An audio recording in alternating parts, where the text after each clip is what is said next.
conosco, Pai. Abre os nossos olhos espirituais, os nossos ouvidos, ó Pai. Traz, Senhor, luz ao nosso entendimento, ó Deus. Em nome de Jesus, Pai. Abençoe ela, sua família, Senhor. Seus filhos, Pai. Seus projetos, ó Deus. Em nome de Jesus nós pedimos, Senhor, a Ti, Senhor. Abençoe ela poderosamente, ó Deus. E muito obrigado, ó Deus, pela Tua palavra que será ministrada neste lugar. Amém, meus queridos? Glória a Deus.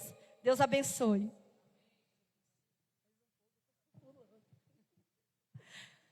Glória a Deus. Graça e paz, igreja. Diga comigo, glória ao Pai, glória ao Filho, glória ao Espírito Santo de Deus. Você está aí? Então diga comigo, glória ao Pai, glória ao Filho, glória ao Espírito Santo de Deus. Amém, Senhor. Abra comigo a sua Bíblia, em 1 Reis, capítulo 19. 1 Reis, capítulo 19. Nós vamos fazer a leitura do versículo 1 ao 18. Glória a Deus. Diz assim: Acabe contou a Jezabel tudo o que Elias havia feito e como havia matado todos os profetas à espada.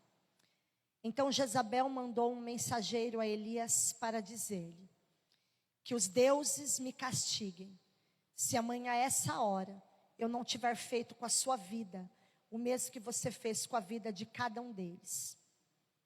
Elias ficou com medo. Levantou-se e, para salvar a vida, se foi e chegou a Berseba, que pertence a Judá. E ali deixou o seu servo. Ele mesmo, porém, foi para o deserto, caminhando um dia inteiro. Por fim, sentou-se debaixo de um zimbro, sentiu vontade de morrer e orou: Basta, Senhor, tira a minha vida, porque eu não sou melhor do que os meus pais. Deitou-se e dormiu debaixo de um zimbro. E eis que um anjo tocou nele e lhe disse: Levante-se e coma. Elias olhou e viu perto da sua cabeça um pão assado sobre pedras em brasa e um jarro de água. Comeu, bebeu e tornou a dormir. O anjo do Senhor voltou, tocou nele e lhe disse: Levante-se e coma, porque a viagem será longa. Então Elias se levantou, comeu e bebeu, e com a força daquela comida caminhou 40 dias e 40 noites. E até Horebe, o monte de Deus. Ali entrou numa caverna onde passou a noite, e eis que a palavra do Senhor veio a ele e lhe disse: O que você está fazendo aqui, Elias? E ele respondeu: Tenho sido muito zeloso pelo Senhor, Deus dos exércitos, porque os filhos de Israel deixaram a tua aliança, derrubaram os teus altares e mataram os teus profetas à espada.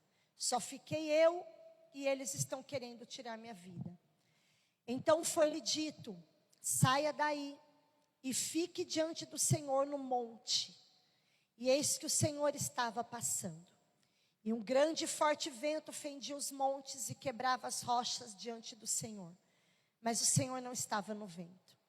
Depois do vento houve um terremoto, mas o Senhor não estava no terremoto. Depois do terremoto veio um fogo, mas o Senhor não estava no fogo. E depois do fogo veio o som de um suave sussurro. E quando Elias ouviu isso, cobriu o rosto com um manto, e saindo pôs-se à entrada da caverna. E eis que veio uma voz e lhe disse: O que você está fazendo aqui, Elias? E ele respondeu: Tenho sido muito zeloso pelo Senhor, Deus dos exércitos, porque os filhos de Israel deixaram a tua aliança, derrubaram os teus altares e mataram os teus profetas à espada. Só fiquei eu e eles estão querendo tirar minha vida. Então o Senhor disse a Elias: Vá, volte ao seu caminho para o deserto de Damasco. Chegando lá, unja Azael como rei da Síria. Unja também Jeú, filho de Ninsi, como rei de Israel, e Eliseu, filho de Safate, de Abel Meolá, como profeta em seu lugar. Quem escapar à espada de Azael, Jeú matará. Quem escapar à espada de Jeú, Eliseu matará. E também conservei em Israel 7.000 dos todos os joelhos que não se dobraram a Baal, e de toda a boca que não o beijou. Eu sei que você conhece muito bem esse texto. Eu também já preguei algumas vezes sobre ele. E de semana passada para cá, Deus tem trazido direções em relação a essa palavra. E essa história aqui nos mostra a vida de um dos grandes profetas da Bíblia. Eu ouço dizer, eu sei que quando a gente vai pregar sobre algum homem de Deus, a gente costuma falar assim: esse eu creio que é um dos maiores homens de Deus. Eu creio que esse é um dos maiores profetas. Cada profeta teve a sua particularidade, a sua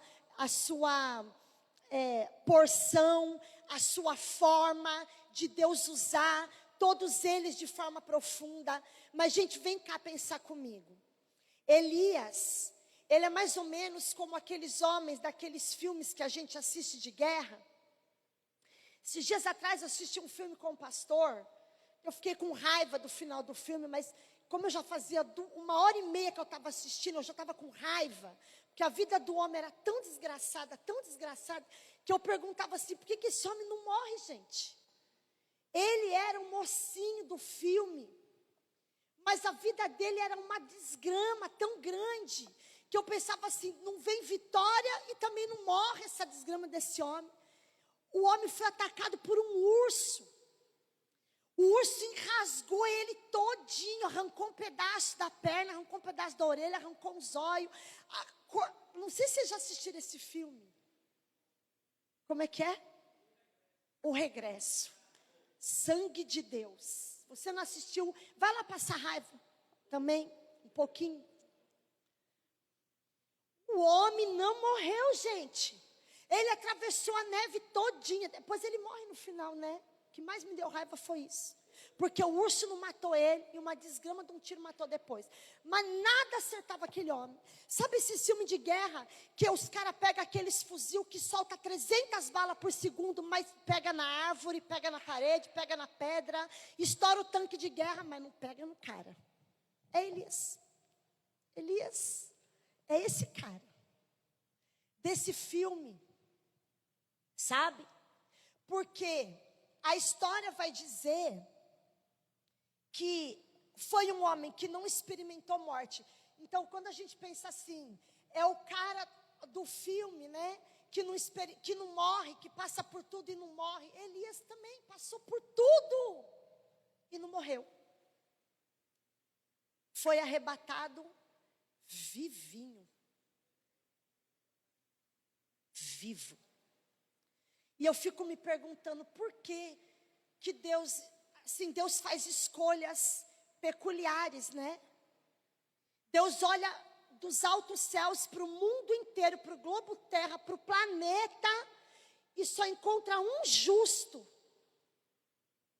Só um. E fala assim: Noé, vai lá fazer uma arca para mim. Por que Deus só encontrou um? Por que Deus só viu em um homem, um único homem, a qualidade da obediência, a ponto de se submeter a passar de 100 a 120 anos, construindo uma coisa que ele não sabia o que era, que ele nunca tinha visto, que não era dos artífices da sua mão, porque ele era um agricultor, e ele teve que virar engenheiro, arquiteto, construtor, marceneiro. Precisou dar unção sobre a vida dele para poder convencer a família a acreditar numa história, porque nunca tinha chovido na terra, e Deus falou para ele que a terra ia ser inundada e destruída por uma água que ele nunca tinha visto. Mas Deus escolheu, porque Deus encontrou algo. Não foi só Deus que escolheu Noé, mas Noé também tinha feito uma escolha, e por isso Deus escolheu ele, porque ele escolheu a Deus. Por que que Deus escolheu Enoque? Para poder também trasladar e levá-lo em vida. Porque a Bíblia diz que Enoque escolheu andar com Deus. Havia uma peculiaridade na vida deste homem, diferente na vida de toda a humanidade. E gente, cá comigo, eu estou falando de gente, eu não estou falando de super-herói. Eu estou falando de homens assim como eu e como você, de carne e osso, que fizeram uma escolha, que tomaram uma decisão e que se propuseram a se posicionar diferente de todos os iguais. Foi isso que Deus fez com Elias. Deus escolheu Elias porque Elias também tinha tomado a decisão de escolher a Deus. E hoje, como vocês costumam falar, né? Virou moda a gente falar isso aqui, né? Se eu fosse dar um nome para essa pregação, que é bom, nós copia, né, pastor? Eu daria esse nome aqui, ó, cansar não é fracassar. Você pode falar isso para o seu irmão? Com mais força. Cansar não é fracassar. Porque Elias experimentou, eu posso dizer, o ápice, o maior ápice de poder, de autoridade, de unção e de manifestação da glória de Deus sobre a vida dele, a qual ele nunca tinha vivido. Tão poderoso quanto dizer, conforme a minha palavra não choverá sobre a terra por 3 anos e meio. Ele não disse, Deus mandou eu falar. Não está escrito. Porque os profetas, eles costumam usar assim, olha, assim diz o Senhor. Quando um profeta, ele se levanta para trazer uma mensagem da parte de Deus, ele diz, assim diz o Senhor. E toda palavra que sai da boca daquele profeta se cumpre, porque quem mandou falar foi o Senhor. Mas nesse caso, é como se fosse aquela junção que Deus disse lá no Éden, que Adão se uniria com Eva e os dois se tornariam uma só carne. É como se fosse as palavras de Adão dizendo, ela é osso dos meus ossos e carne da minha carne. A ligação de Elias estava tão direta ao trono da graça, ao trono de Deus, que Deus não precisou dizer para ele o que dizer, porque ele já sabia o que Deus queria. Então ele se levanta na autoridade de Deus e fala, conforme as minhas palavras, não choverá sobre a terra por 3 anos e meio. Isso é autoridade e convicção de quem anda com Deus. Quando você sabe o que Deus quer, quando você sabe a vontade de Deus, você não precisa dizer que Deus mandou, que Deus falou, que Deus mostrou. Você simplesmente precisa dar um passo em direção àquilo que Deus te deu. E todos saberão que foi Deus quem fez. Sem que você precisa dizer que foi Deus que falou. Porque Deus faz assim. E mais do que isso, a Bíblia fala que ele desafia os profetas de Baal. Ele desafia o inferno. Ele desafia, falando numa linguagem popular, entendida, ele desafiou 450 endemoniados. 450 homens possuídos e cheios de demônios. Elias faz isso não porque ele queria mostrar o quanto Deus era na vida dele, mas ele queria mostrar o quanto Deus era. O propósito de Elias era que Deus fosse glorificado. Sabe o que eu entendo com isso? Que quando nós entendemos que não importa o quão bem a gente pregue, o quão bom a gente cante, o quantos demônios a gente expulse, o quanto de autoridade nós achamos que nós temos, o quanto nós nos posicionamos como uma postura de crente, nada disso significa alguma coisa se Deus não for glorificado. Todo o propósito, todo o intuito, o cerne do propósito de Deus na vida da humanidade é revelar o poder de Deus. Toda a honra, toda a glória, Todo louvor e toda adoração sempre precisam estar direcionadas a Ele. Ele é o centro de todas as coisas. E é por isso que Deus faz, quando a gente entende isso, Deus faz. Deus faz. Agora, muitas vezes nós podemos ser enganados pelo nosso coração. Porque nós somos humanos. Sabe, Deus é aquele que sonda a intenção e a motivação do coração do homem. Quando a gente se propõe a fazer alguma coisa para Deus, quando a gente se propõe a fazer algo que Deus seja glorificado, que Deus seja exaltado, quando a gente se propõe a fazer algo onde Deus vai aparecer, onde Deus vai ser engrandecido, onde o nome do Senhor vai ser enaltecido, é diferente, gente. É totalmente diferente. Agora, quando eu sou enganado pelo meu coração e eu faço alguma coisa dizendo, ó Deus, é para o Senhor, tá? Ó Deus, é para a tua glória, tá? Mas eu estou ali esperando ser reconhecido, ou ser aclamado, ou ser elogiado, irmãos. Não vai para frente. Não dá certo. E Elias tinha um propósito. Ele desafia esses homens e ele diz assim para eles: vamos invocar, vocês invocam Deus de vocês, eu invoco o meu, e a gente vê aqui quem é que vai prevalecer. Elias zomba deles porque eles se cortam, eles se cansam, eles perdem a voz, eles gritam, eles choram, eles derramam sangue de animais, eles derramam sangue deles mesmos, eles começam a levantar altares e Baal não se manifesta. E Elias faz um desafio ali, você conhece a história. Ele mata um cordeiro, ele levanta um altar de pedras, ele pede para trazer talhas, ele enche as talhas de água, e depois ele clama ao Senhor, e o fogo do céu desce, consome o altar, consome as pedras, consome as talhas, consome a água. Não era um fogo comum, não era um fogo normal, era um fogo consumidor. Um fogo que consumiu o holocausto que Elias havia feito. E quando Elias termina de fazer aquilo, sabe o que ele faz? Ele manda que desçam com aqueles homens, e ele pega uma espada, gente. Um único homem, diga comigo, um único homem. Elias não teve auxílio de ninguém para fazer o que ele fez. Somente ele, sozinho, ele mata a fio de espada 450 endemoniados. Agora você faz ideia, um homem sozinho matar 450 profetas de Baal. Elias tem essa conquista, e a palavra de Deus que nós lemos aqui vai nos trazer esse entendimento e esse conhecimento que está bem claro e explícito, que Acabe vai até Jezabel e conta para ela o que Elias tinha feito. E aí volta com uma mensagem dizendo para ele: Jezabel mandou dizer para você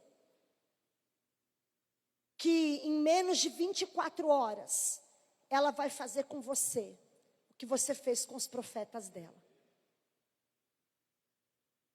Agora eu pergunto, para quem tinha acabado de matar 450 endemoniados, que ameaça de uma mulher? O que aconteceu aqui, gente? Cadê esse profeta? Cadê esse homem de Deus, engaizado, Marli, cheio de poder, Marli? Cadê esse homem cheio do Espírito Santo? Cadê esse homem que não precisava Deus falar para ele, vai lá falar que eu disse? Ele mesmo chegava lá e falava conforme as minhas palavras. Onde é que está esse homem? Quando ele recebe essa mensagem, versículo 3, Elias ficou com medo.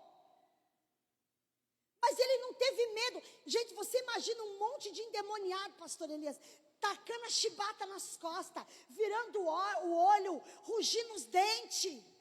Tem gente que vê um demoninho só fazendo, a pessoa já quer desmaiar. Né, irmã? A pessoa já... Vendo aquela tribulação toda, o povo se derramando sangue, ele vendo aquela carne, e depois fazendo aquela carnificina toda. Aí chega uma mulher e fala assim: olha, eu vou fazer com você o que você fez com os meus profetas. O cara pega a boroca dele, levanta e diz assim, e vai salvar a vida dele. Quando chega lá e perceba, ele fala para o servo dele: fica aqui, meu filho, que eu não quero levar você comigo não, eu quero ir sozinho. O que a gente vê aqui? A gente está falando de um homem corajoso, um homem perspicaz, um homem que foi arrebatado vivo, um homem que não experimentou morte. A gente está falando de alguém que estava no auge do seu ministério. Alguém que estava vivendo a parte mais importante do seu chamado, do seu ministério, que estava vivendo no natural, coisas sobrenaturais, estava vivendo na carne, no mundo físico, coisas que vinham direto do céu, coisas sobrenaturais, coisas as quais Deus precisou sustentar o físico dele para receber, porque a gente recebe uma carguinha de poder, a gente já roda, já gruda na parede, pendura no ventilador, estira no chão, joga o sapato longe e descabela toda, por causa de uma gota da unção do Espírito Santo. E ele recebe uma descarga elétrica de poder de Deus. A gente está falando de um homem que estava nas alturas do seu ministério. Alguém que viveu na carne experiências inefáveis, mas que depois cansou, fugiu, teve medo, chegou na exaustão das suas emoções. Ele ficou cansado. Elias só cansou, gente. Elias só. E sabe qual que é o nosso mal? Porque a gente vê isso aqui e a gente às vezes pensa que pastor é super-herói, que profeta é super-herói, que a gente aguenta tudo, que a gente é obrigado. As pessoas querem acreditar que nós somos obrigados a aguentar tudo, a suportar tudo, a passar por tudo, a não sentir dor, a não sentir tristeza, a não sentir angústia, a não querer ficar sozinho, a não sentir abandono, nem solidão, nem ficar depressivo, angustiado. A gente não pode, não. Sabe? E Elias, ele simplesmente ficou cansado. Da altura, ele foi para a queda. E você vai concordar comigo que alguém que vive grandes conquistas, seja em qual for a área da sua vida, logo em seguida é surpreendido por uma queda. É ou não é? Ou você está sempre lá em cima? Está sempre lá em cima? Se eu pedir para você contar o seu testemunho, você vai dizer: um dia eu fui isso, um dia eu fiz isso, um dia eu tive isso, um dia eu vivi isso. Mas e aí o que aconteceu? Aí eu perdi isso, eu caí para isso, eu me perdi disso, isso foi tirado de mim, aconteceu isso. E depois que aconteceu? Depois eu me levantei, daí eu conquistei isso, eu alcancei isso, eu vivi aquilo. E depois eu caí aqui, eu perdi ali. A nossa vida é assim. Então, cansaço não é fracasso. Queda não é derrota. Deus muitas vezes permite, e é Deus que permite. A própria palavra do Senhor mostra isso para nós. Nós somos surpreendidos por grandes alturas e grandes quedas, porque todo auge vem seguido de uma queda. E isso acontece porque por mais guerreiro, por mais guerreira que você se sinta, que você acha que você também cansa. Você também se esgota. Você também precisa de um tempo. E eu não estou falando de deixar Jesus. Eu não estou falando de desviar. E eu não estou falando de sair da presença de Deus. Porque Elias não fez nada disso. Ele não blasfemou, ele não abandonou a Deus, ele não deixou Deus. Não.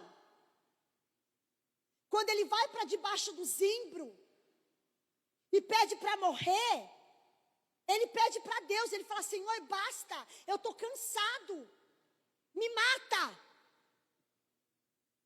É para Deus que ele está pedindo, é com Deus que ele está falando. Então eu não estou falando aqui de desviar, eu preciso dar um tempo. Então deixa eu sair da igreja e parar de adorar a Deus e vou lá para o mundão servir o Satanás. Não estou falando disso. Eu estou falando de você se posicionar, mesmo em meio ao cansaço, mesmo em meio a uma queda que você esteja vivendo. Você saber que Deus te escolheu e um dia você tomou uma posição de escolher a Deus. E mesmo cansado, abatido, prostrado, você sabe em quem você tem crido. E é para Ele que mesmo sem força você vai clamar e vai ter o socorro que você precisa. Porque Deus não te abandona quando você cansa. Deus não te deixa quando você quer parar. Deus não te abandona quando Ele entende que você está cansado. Ele está lá para te sustentar como Ele fez com Elias.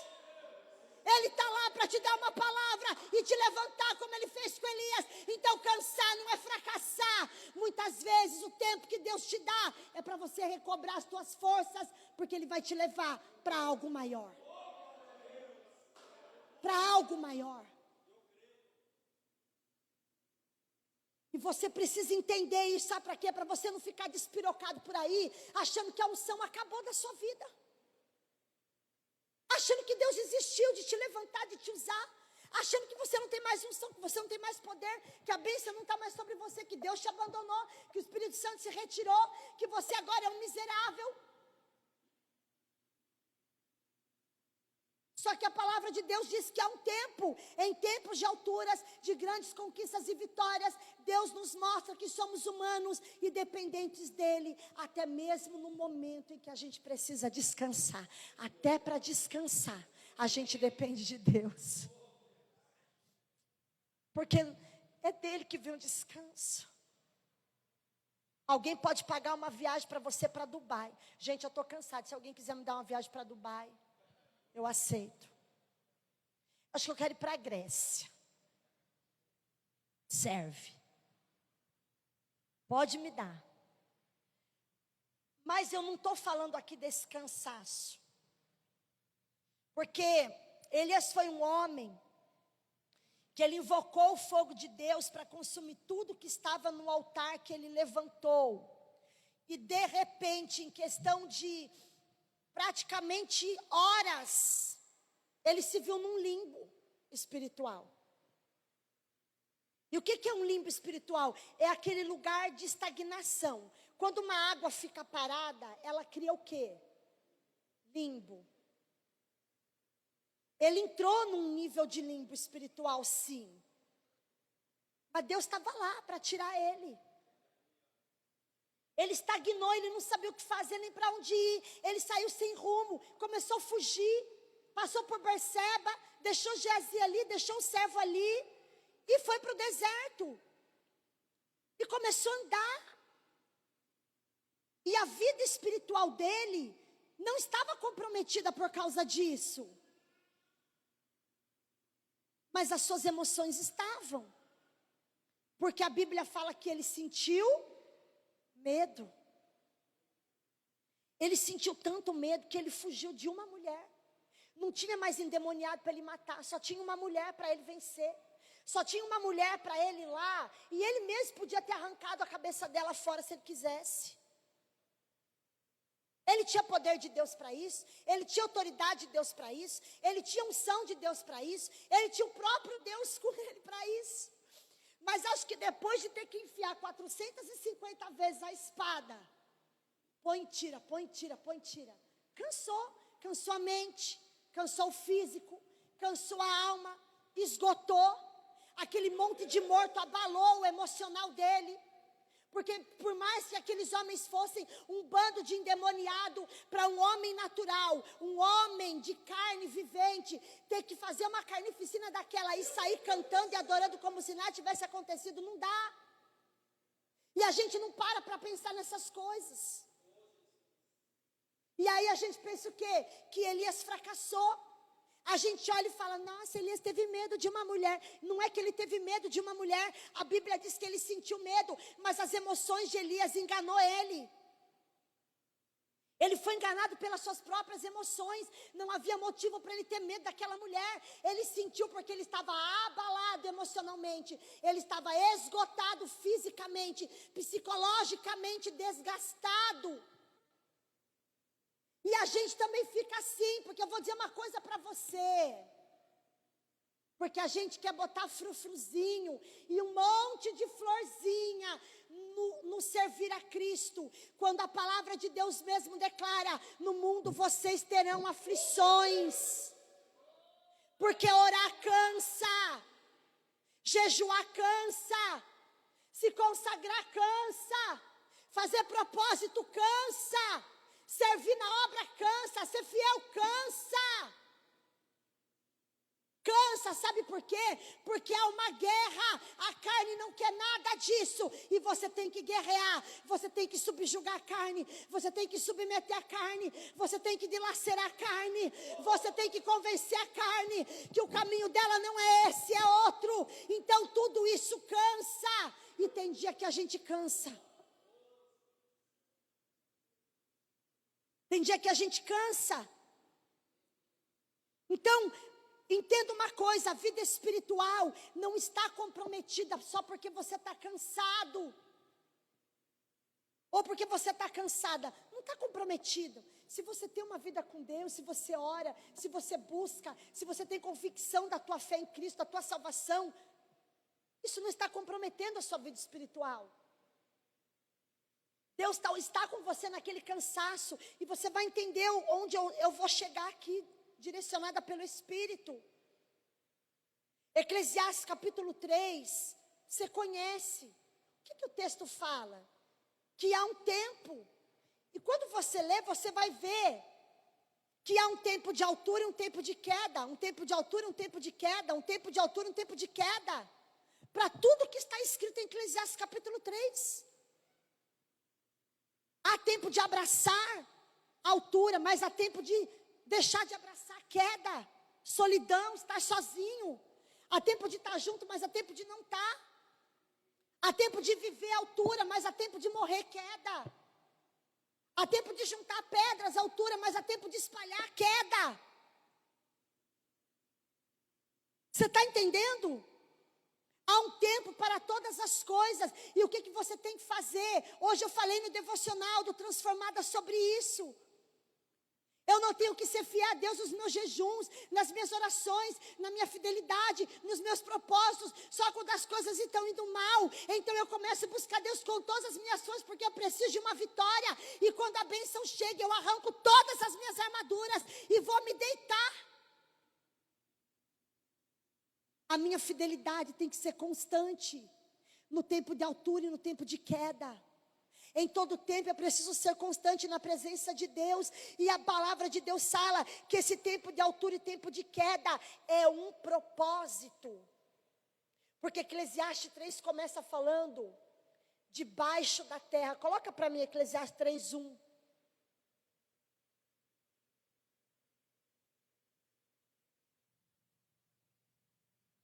Para tudo há uma ocasião. Tem a outra versão, para tudo há um propósito. Aí, tudo tem seu tempo, tudo tem seu tempo, determinado. E quem determina o tempo, irmãos? Nós temos poder sobre o tempo? Deus determina o tempo. Para tudo há um tempo determinado, e há tempo para todo propósito debaixo do céu. Você está debaixo do céu? Então há um tempo e há um propósito de Deus para tudo que você está vivendo. Para o seu tempo de altura, para o seu tempo de queda, para o seu tempo de auge e para o seu tempo de descanso. Para o tempo de você ser elevado e o tempo de você fugir, se esconder, estar na solitude para ouvir a voz de Deus. Isso não significa que você fracassou. Isso só significa que Deus está dando um tempo para você descansar. Você viveu uma grande vitória. Você viveu um período de bênção. E Deus fala comigo que há pessoas aqui que têm chorado no secreto, achando que perdeu tudo, se sentindo humilhado, envergonhado. envergonhada, falando com Deus: Senhor, olha o que eu tinha, olha o que eu era, olha o que eu fazia, olha o que eu vivia, olha onde eu estou agora, olha o que eu estou vivendo agora, olha o que eu estou fazendo agora, achando que fracassou, que Deus tirou alguma coisa de você. E talvez você esteja pensando: mas Deus, que tempo é esse que já faz tanto tempo? Mas a gente também aprende que o tempo de Deus, os ciclos se encerram quando a gente entende que aquela estação passou e chegou outra. Eu falei isso para o meu filho essa semana. Eu falei: você quer sair dessa prova? Vai para o joelho e fala para Deus: Senhor, seja o que for que o Senhor quer me ensinar, eu quero aprender rápido. Não fica contendendo com Deus, perguntando por quê, para quê, por onde, para quando. Porque talvez Deus nem te responda. Você está entendendo? Então Elias era 1 contra 450. Depois ele foge de uma mulher. Por causa da sua luta. E a gente entende que depois dessa luta, eu não sei, cada um aqui pode contar a sua experiência com Deus. Mas sempre, constantemente, nos meus períodos, nos meus momentos de oração, quando eu estou no meu quarto, só eu com Deus, o Espírito Santo me faz lembrar de onde Ele me tirou, do que Ele fez da minha vida. Eu sempre peço para Ele: Senhor, traz à minha memória aquilo que pode me dar esperança. E o que Deus traz à minha memória para me dar esperança é quem eu era e no que Ele me transformou.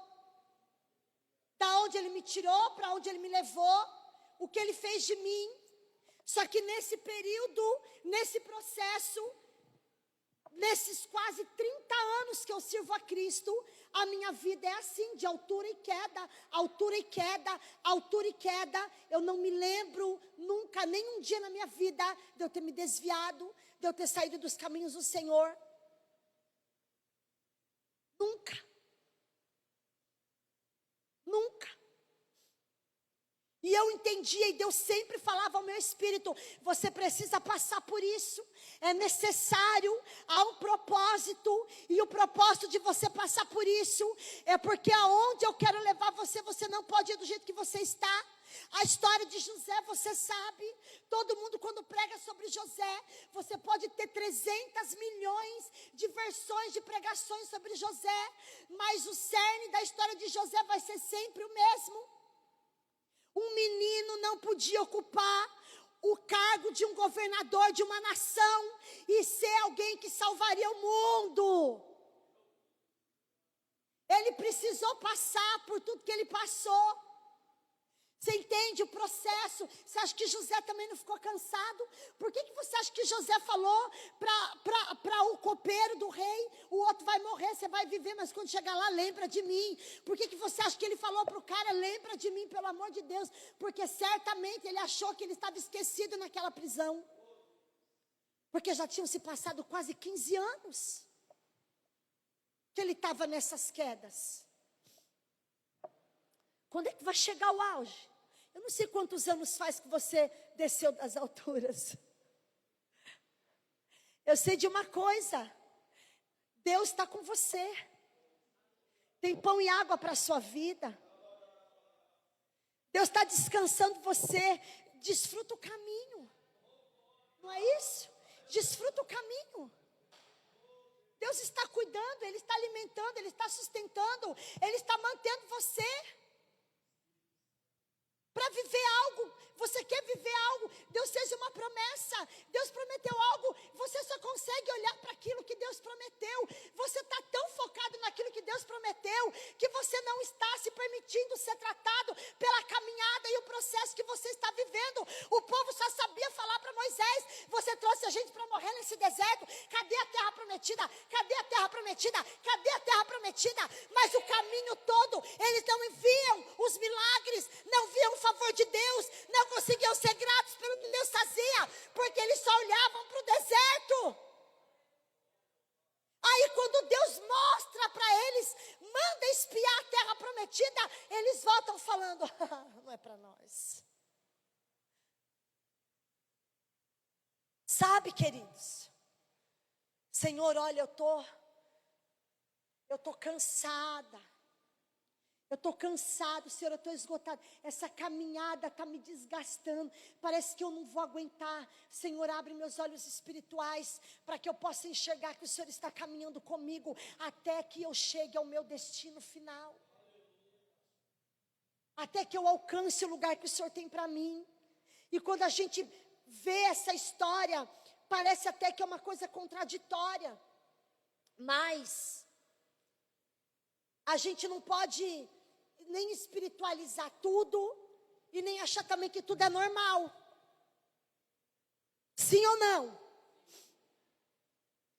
A gente tem que pedir para Deus discernimento daquilo que é humano e daquilo que é espiritual. A gente não pode espiritualizar tudo. E a gente também não pode achar que tudo é humano, que tudo é normal, que tudo é natural. É por isso que a gente precisa de discernimento de espírito. E Elias, por tão espiritual que ele era, para você ver o nível do cansaço que ele estava, ele não discerniu que o que ele estava sentindo não era medo, era esgotamento. Era cansaço. E às vezes a gente cai nesse engano, por quê? Às vezes eu e o pastor, a gente conversa, e a gente pensa assim, puxa vida, mas o fulano foi para o encontro com Deus 30 vezes. Tem 10 encontros por ano, ele vai nos 12. Está entendendo? Porque o que não tem na igreja dele, ele caça em outra para ir, de tanto que ele vai. Ele faz cura, faz libertação, faz discipulado, sessão de descarrego. Tudo. Tudo que tem que fazer. Aí Deus enche ele, e ele rodopia, e ele profetiza, e ele expulsa demônio, ele ganha 20 almas para Jesus, ele desce as águas do batismo e já sai falando em línguas, profetizando, batizado no Espírito Santo. Quando é no outro dia, ele está lá dizendo, ai de mim, que vai ser de mim? Ó céus, ó terra, ó vida, eu quero morrer. Aí a gente fala, meu Deus, mas como é que pode a pessoa viver tanta coisa, experimentar tanta coisa, provar de tanta coisa, e agora está desse jeito? E aí às vezes nem a gente entende. É isso que é. Sabe? Essa mania que a gente tem muitas vezes de espiritualizar todas as coisas. Eu fiz cair fogo do céu. Eu cantei, o fogo caiu. Eu preguei, o fogo caiu. Não sei quantas almas aceitou Jesus. Não sei quantos demônios bateu em retirada. Eu sou o cara. Um negócio aconteceu comigo. Porque era amigo. Inimigo. E daqui a pouco o camarada está lá prostrado e fala, meu Deus, mas o que aconteceu? Cadê a unção? A unção está aí. Cadê o Espírito? Está aí também. Onde é que está Deus? No mesmo lugar. Então o que está acontecendo? Esgotou, não teve o auge? Agora é a queda, é o momento do quê? Descansa, reflete, vê onde errou, onde acertou, conserta o que está errado, continua fazendo o que está certo, muda o que tem que ser mudado, deixa o que tem que ser deixado, recolhe o que tem que ser recolhido, guarda o que é bom e despeja aquilo que não serve. Essa é a vida com Deus, você está entendendo? Você está entendendo, igreja? Se você não tiver, depois você me chama que eu prego só para você de novo. Se você não estiver conversando nem dormindo, porque se tiver, não vou falar não. Então as emoções, elas traem. Elias quis morrer debaixo do zimbro por causa de uma mensagem. A Jezabel falou, eu mudo meu nome se eu não acabar com a tua raça em 24 horas. Já tinha passado mais de 48. E nem sinal, nem Jezabel não saiu nem da cadeira dela. Onde ela estava, ela ficou. A Bíblia não fala, não foi ninguém atrás dele, ninguém perseguiu ele, ela não foi. Onde ela estava, ela ficou, que ela não era doida, né? Bombom de alho. Mateus que fala, fulano não está doido, ele não é doido, ela não era doida, de ir atrás dele. Já tinha passado, e o homem estava lá debaixo do zimbro pedindo a morte. enganado pela exaustão, fazendo que ele pensou que a mulher é que era o problema dele, quando na verdade ele só precisava dormir, gente. Ele só precisa. Você dorme? Quem dorme aqui, levanta a mão. Paraense gosta de dormir, que eu sei. Gosta tanto que os comércios fecham tudo, vocês dormem 3 horas. Eu vou tirar um cochilo de 3h30, sangue de Deus. Quando eu cheguei em Bragança, uma semana que eu estava aqui, já surtando dentro de casa, eu falei, eu vou fazer um monte de papelzinho de evangelismo, vou sair lá na rua entregando, porque eu não tinha dinheiro nem para comprar panfleto. Daí eu falei, vou sair para ver se alguma papelaria me vende 10 folhas de sulfite, Natalina, que eu só tinha umas moedas para comprar 10 folhas de sulfite. E aí eu peguei o carro e comecei a rodar a cidade. Eu não sabia andar na cidade ainda. Eu mandei para mim mesma a localização da minha casa, porque eu conseguia me perder na feira, morando atrás da feira. Eu sou dessas, tá? Eu posso ir 50 vezes num lugar que eu não gravo caminho, eu me perco. E aí, eu rodei a cidade inteira, gente. Era 12h30. Quando eu vi aquele monte de urubu andando na rua e nenhuma alma viva, eu falei, pronto, Jesus voltou e eu fiquei. Não tinha uma porta de Deus aberta nessa cidade. Cheguei em casa, falei para o meu marido, você está aqui? Ele falou, claro que eu estou. Eu falei, amor, Jesus voltou. Rebatou a cidade toda, nós ficamos. Ele falou, o que aconteceu? Eu falei, está tudo fechado, hoje é feriado. Fui na internet ver feriado do que era aquele dia. Quando deu 2 horas da tarde, eu bati em retirada para a rua de novo. As portas fechadas, eu falei, pronto. É mesmo. Fiquei. Aí eu bati na porta da vizinha. Eu falei, minha filha, você sabe o que está acontecendo? A cidade está toda fechada. É feriado de alguma coisa. E ela disse assim, não, moça, aqui tudo fecha. É mesmo? Ela falou, é. E abre que hora? Ela falou 3, 3h30, 4 horas. Eu falei, meu Deus. Do pé que eu vim, eu queria voltar para o Mato Grosso. Eu falei, as pessoas faziam o que nessa hora? Ela disse, dorme. Eu falei, faz bem eles, né? Para não dizer para você que eu não durmo, eu vim dormir agora, de pouco tempo atrás. Já vai fazer 4 anos que eu estou aqui. Mas o meu é um cochilinho. Você gosta, que eu sei. A Dayana virou paraense. Ela nasceu paraense e não sabia. Ela foi descobrir aqui. Essa está no paraíso. Veio para o céu e não sabe. Tem direito a 3 horas de almoço. Olha o patrão dela como é bonzinho. Gente, eu não dou conta. E Elias, fazia tempo que ele não dormia. Imagina o nível de batalha. Imagina quantas vigílias que esse homem não fez. Felipe? Imagina quantas vigílias ele não fez na madrugada para receber essa autoridade aqui. Ou você acha que ele recebeu de graça? Imagina quantos dias ele não estava jejuando para receber essa unção. Estava cansado, precisava dormir. Só isso.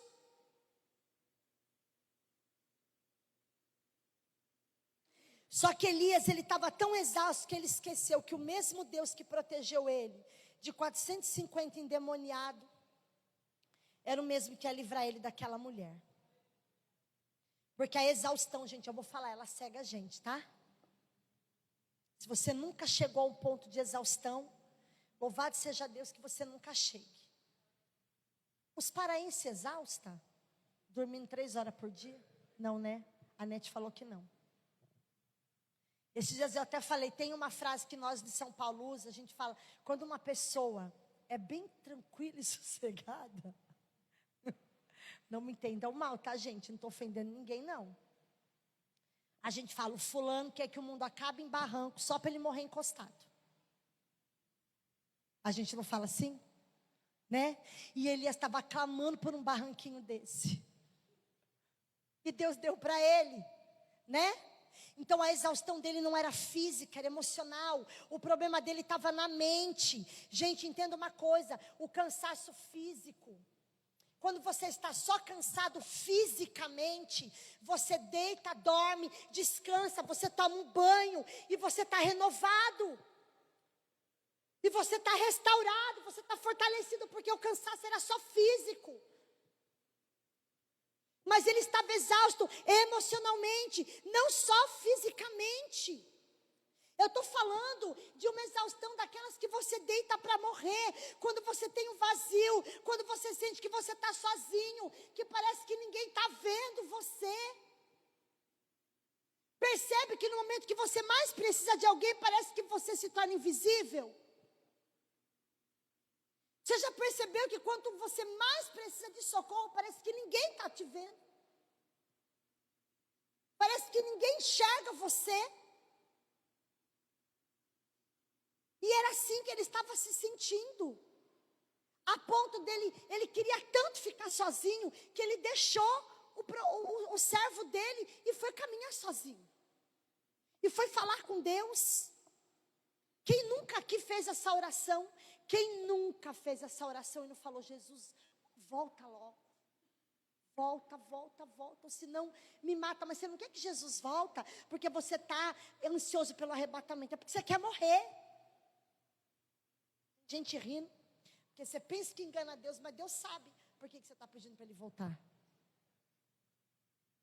Entende? Então Jesus fala lá em Mateus, coloca para nós Mateus capítulo 11. Olha o que Jesus fala aqui. Por que você acha que Jesus falou isso? 11:28. Por que você acha que Jesus falou isso aqui? Venham a mim todos vocês que estão cansados e sobrecarregados, e eu os aliviarei.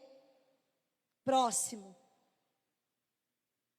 Tomem sobre vocês o meu jugo, aprendam de mim, porque sou manso e humilde de coração, e vocês acharão o quê, gente? Descanso para o quê? Para a alma, gente. Se ele está falando, vocês têm que vir até mim para achar o descanso para a alma, é porque a alma cansa. A alma esgota, a alma desgasta. E o único lugar que tem descanso para a alma é na presença de Jesus. Você quer viajar para descansar a alma? Você quer dormir para descansar a alma? Você quer tomar uma tarja preta para descansar a alma?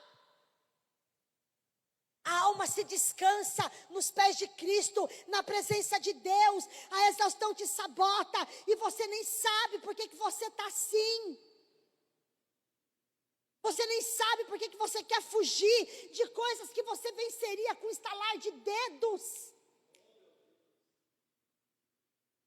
Você passa por coisas as quais você já passou, você já venceu, você já teve vitória, você já conhece o poder de Deus, você sabe o que Deus pode fazer, do que Deus é capaz, mas de repente, uma situação que você já enfrentou, bate de frente com você de novo, e você se vê no mesmo estágio que esse homem, querendo morrer, porque você não consegue vencer.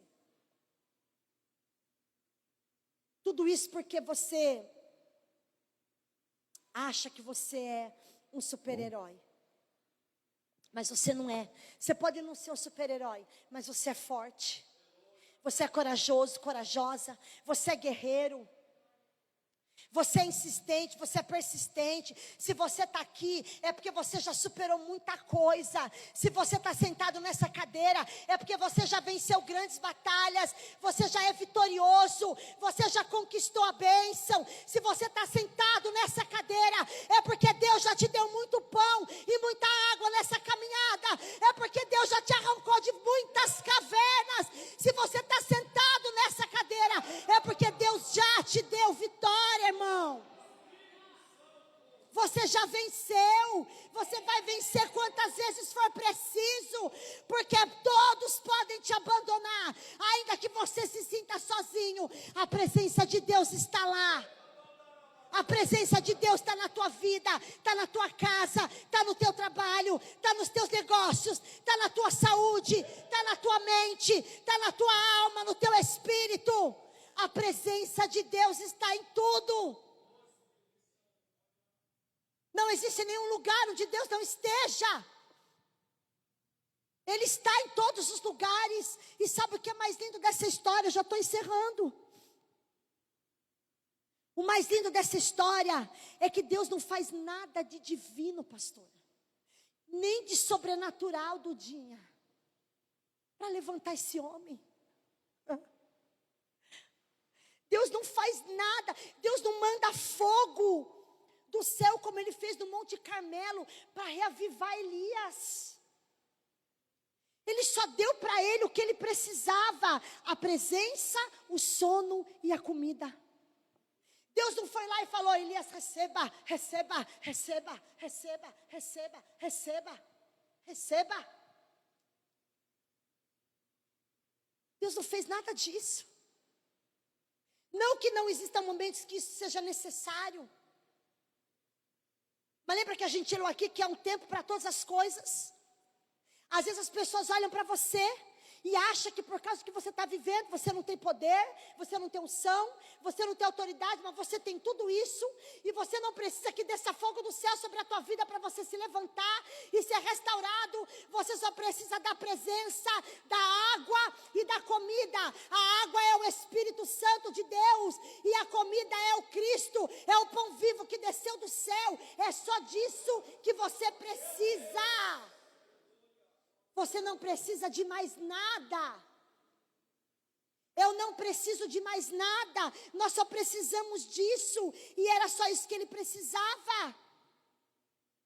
Mas a gente tem mania de achar que Deus só se manifesta no fogo, no trovão, no tremor das paredes. Ele faz tudo isso. Claro que ele faz. Mas ele também se revela na tranquilidade. E todo crente precisa de um pouco de sossego. Mas também você não pode viver só no sossego, não, meu filho. O teu limbo vai ser grande. Porque a água parada apodrece. Sabia? Entende?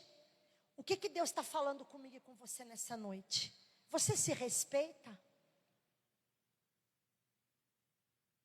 Esses tempos atrás, há uns anos atrás, eu tive uma conversa com os meus filhos. Eu senti necessidade, Deus falou comigo que eu precisava pedir perdão para eles. Porque quando eu me converti, eu fui para uma intensidade tão grande com Cristo, assim como eu sou hoje. Quem me conhece de perto sabe o quanto eu sou intensa. Eu sou muito intensa, principalmente concernente às coisas de Deus. E eu me aprofundei tanto nas coisas de Deus, na obra, no chamado, no trabalho, no ministério, que eu deixava meus filhos. Eu deixava meus filhos de lado. Eu não dava atenção, eu não passeava. Eles ficavam doentes, eu deixava eles com alguém, porque eu tinha um compromisso, eu tinha que pregar, eu tinha que ir para o culto, eu tinha que ir para a consagração, eu tinha que ir não sei para onde, e eu ia deixando. Quando pensava que não, estava eu doente. Eu era magra dessa finura. E não era só questão de genética, não. É porque eu não comia, eu jejuava muito. Eu jejuava tanto que depois que eu entregava o jejum, eu caía de cama. Porque a gente quer ser 100% espiritual. A gente quer ser a quarta pessoa da Trindade. E aí a gente não respeita, a gente não entende que nós não somos máquina. Entende? A gente não cuida. Tem um missionário alemão que morreu com 26 anos de idade, 28 anos de idade. E sabe qual foi a última mensagem que ele deixou? Deus me deu um cavalo e uma missão. Eu matei o cavalo e não cumpri a missão. Ele me deu um cavalo e uma mensagem. Eu matei o cavalo e não entreguei a mensagem. O cavalo era ele. Ele se desgastou tanto na obra, que ele adoeceu até morrer. Morreu cedo. Um grande pregador, não deu continuidade no seu ministério porque ele se suicidou. Se desgastando, esquecendo que a vida tem equilíbrio. Que você precisa ter tempo, você também faz a vontade de Deus, você também serve a Deus, e você faz a obra de Deus, quando você deita no sofá para assistir um filme com a tua esposa e com os teus filhos, quando vocês sentam juntos e preparam juntos uma refeição e sentam à mesa, quando vocês fazem um passeio no parquinho, não tem dinheiro para comer, compra um picolé de R$2, um geladinho de R$2, e cada um dá uma chupada, mas o importante é vocês estarem juntos. Quando você se programa o ano inteiro, guardando, juntando centavos para fazer meu prato mais caro. Você está fazendo a obra de Deus quando você faz isso. Você está fazendo a vontade de Deus. Agora, quando você se abandona, quando você abandona a tua família, a tua casa, quando você se abandona, quando você não cuida de você, achando que Deus quer que você morra. Deixa eu te falar uma coisa. A única vida que Deus requereu que o sangue fosse derramado foi a do filho dele. Justamente para que você não precisasse derramar o seu. Porque você não pode se redimir dos seus pecados com o seu sangue. A palavra de Deus fala que aquele que não cuida bem da sua casa negou a fé e é pior do que o incrédulo. E também não pode cuidar das coisas de Deus. E também não pode cuidar das coisas de Deus. Tem dia que o pastor fala assim para mim: vamos chamar o fulano, ciclano, botando para comer aqui em casa. Não quero ninguém comendo aqui em casa hoje. Ninguém vai comer aqui. Não quero receber ninguém. Não quero. Não sou obrigada. Hoje eu não quero. Eu quero ficar de pijama, descalça, embolada numa toalha, estirada no chão com as pernas para cima. Me deixa. Hoje eu não quero fazer comida, hoje eu não quero. Quero descansar.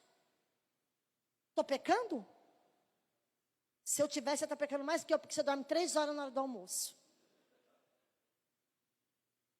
Mas tem dia que eu falo para ele: chama a igreja aqui em casa, que eu vou fazer bolo, vatapá, e caldeirada, e caldo, e não sei mais o que. Chama todo mundo. Tem dia que eu estou assim. Né? É que enfim, pelo menos para a comida saiu um glória. Né? Até agora. Fica de pé no seu lugar. Sabe como que Deus restaurou esse homem? Você sabe que eu estava estudando essa palavra? Você sabe que caverna que Elias entrou? Elias entrou na mesma caverna, na mesma fenda da rocha que Moisés entrou quando viu a sarça. Era o mesmo lugar. Engraçado que Deus chama Moisés, a atenção dele pelo fogo na fenda da rocha. E Deus fala para Moisés. Moisés vê a sarça queimando, não se consumindo, e pede para ver. E Deus falou: você vai me ver pelas costas. Mas para Elias, no mesmo lugar, Deus fala para ele: eu não vou me revelar para você no fogo. Veio vento, Cláudio, veio terremoto, veio fogo. Ele estava acostumado com fogo. Ele estava acostumado com todas aquelas manifestações, porque ele era um homem que vivia no fogo. Mas tem momentos, amados, que a gente não precisa de fogo. A gente só precisa que Deus fale ao nosso espírito. E Deus falou: sai daí. O que você está... Sabe, incrível. Deus perguntou: o que você está fazendo aí? Eu estou me escondendo porque todo mundo morreu, só sobrou eu. Olha o discurso dele. Deus falou: sai daí. Sai daí, porque... E é tão incrível porque ele teve um nível de altura sobrenatural. Ele teve uma queda sobrenatural. E depois Deus elevou ele a uma altura da qual ele não podia mais cair. Você entendeu por que ele passou por tudo aquilo? Você consegue entender o processo agora que você está passando? Você consegue entender, discernir pelo que você está passando? Você pode estar numa queda, mas vai chegar um momento que Deus vai te levantar. E quando Deus levanta, por mais que você sofra outras quedas, mas Ele vai te levantar para algo mais alto. Por mais que você caia, vai vir algo mais alto. Você vai cair de novo, a próxima altura vai ser mais alta, vai ser cada vez mais alta. Deus quer elevar você a um nível ao qual você vai ter experiências inefáveis da parte de Deus. Você precisa entender o que você está vivendo, o momento que você está vivendo, para que você seja um instrumento que glorifica a Deus, através do seu descanso. Não importa como Deus fala com você, nem como Ele age na sua vida. O que importa é o quanto você entende, o quanto você obedece, o quanto você se submete. Quando Deus fala: Elias, sai daí agora. Começa todas aquelas manifestações, ele não arreda o pé. porque ele também entendeu que não era a hora de sair. Mas quando o sussurro, quando aquele vento suave sopra, aquela brisa vem, a Bíblia diz que ele cobre o seu rosto, a sua cabeça, ele sai de dentro daquela caverna. E o Senhor fala para ele: agora, profeta, você vai sair derramando unção. Por que Deus mandou ele sair ungindo todo mundo? Porque a unção ainda estava lá. Você pode estar cansado o quanto for, a unção de Deus está na sua vida. Não importa o quanto você esteja cansado, a unção está aí, o poder está aí, a glória está aí, Deus está aí.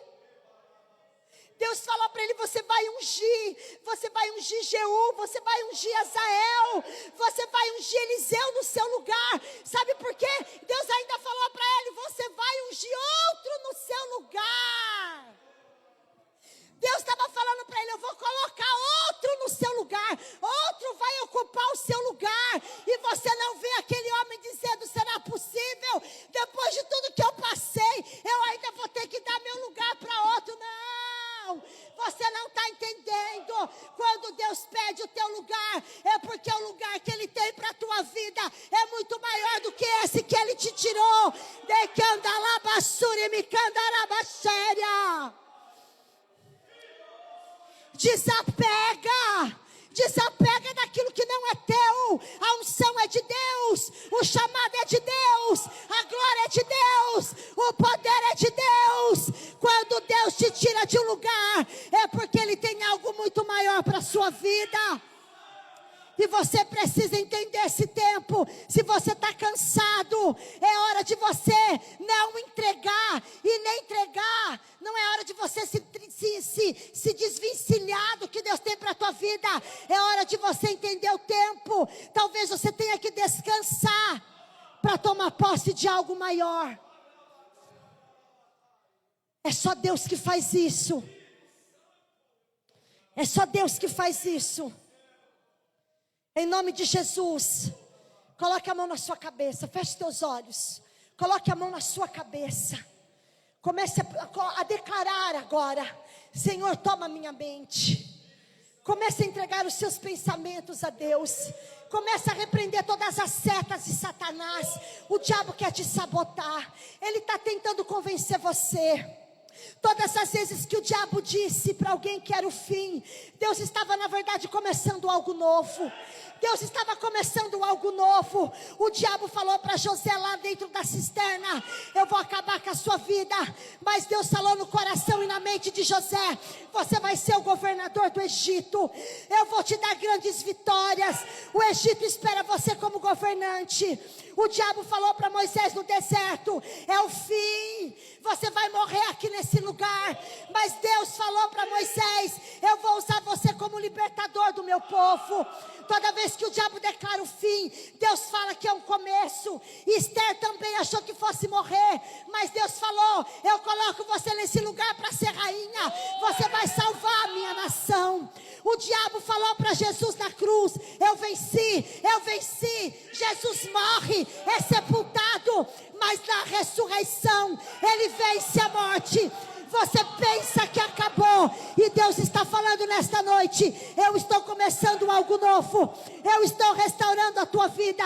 Eu estou renovando a tua mente. Eu estou restaurando a tua mente. Eu estou renovando os teus pensamentos. Receba a mente de Cristo. Receba a mente de Cristo agora, em nome de Jesus. Receba o descanso da tua alma. Jesus te abraça agora. Se você quiser, você pode sentir.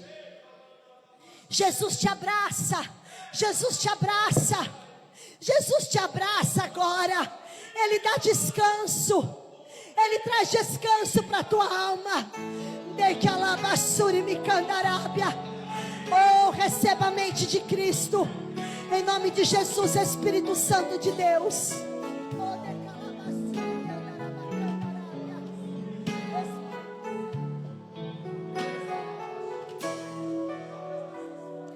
Não vou permitir que o fogo roube a minha alegria.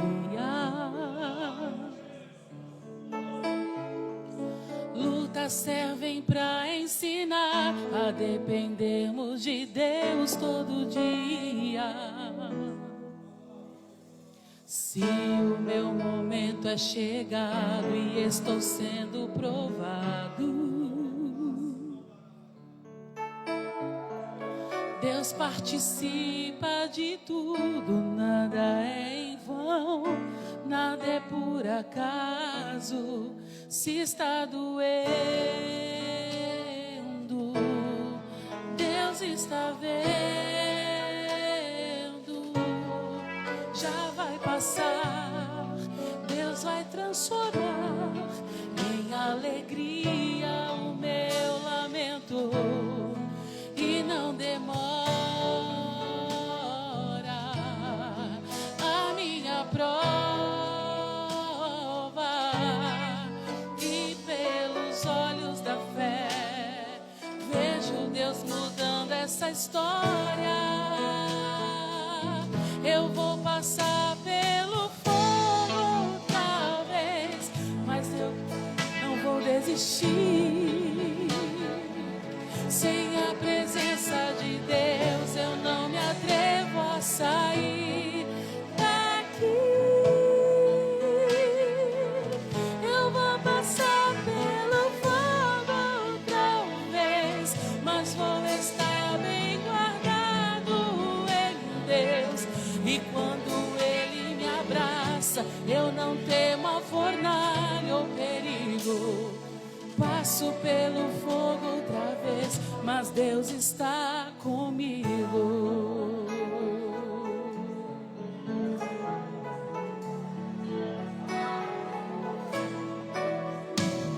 Se está doendo, Deus está vendo. Já vai passar, Deus vai transformar em alegria o meu lamento. E não demora a minha prova,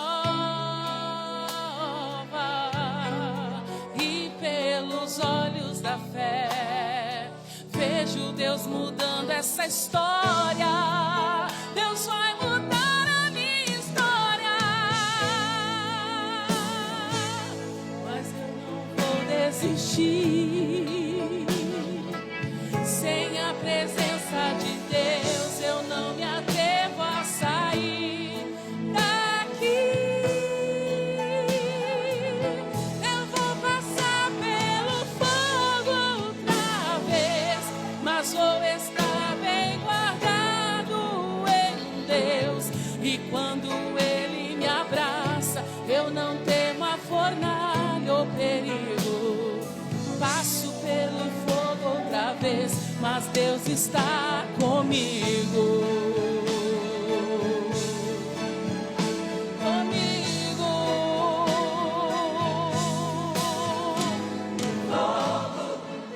Eu vou passar por lá, mas não vou me queimar. Deus vai me acompanhar, não vai me abandonar. Que desce lá do céu pra me purificar,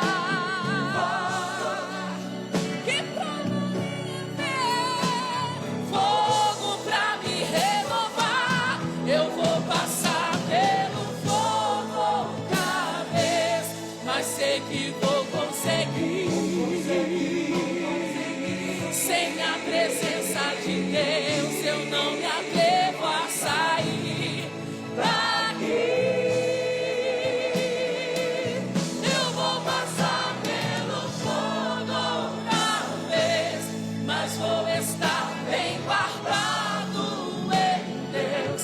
E quando Ele me abraça, eu não temo a fornalha ou perigo. Passo pelo fogo outra vez. Passo pelo fogo outra vez. Passo pelo fogo outra vez, mas Deus está está comigo.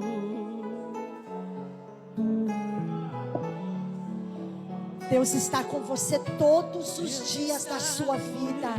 Em nome de Jesus, Pai.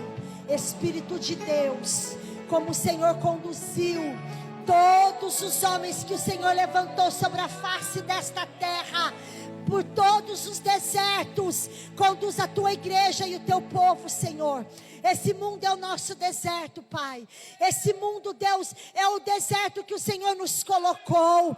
E quando nós chegarmos na terra prometida, nós vamos poder contemplar com os nossos olhos que tudo que nós passamos neste lugar foi um processo que valeu a pena, Senhor. Em nome de Jesus, eu clamo, Deus, para que o Senhor visite os teus filhos com descanso para a alma, descanso para a mente. Que o Senhor conforte, console eles nesse processo que eles estão passando, até que chegue o tempo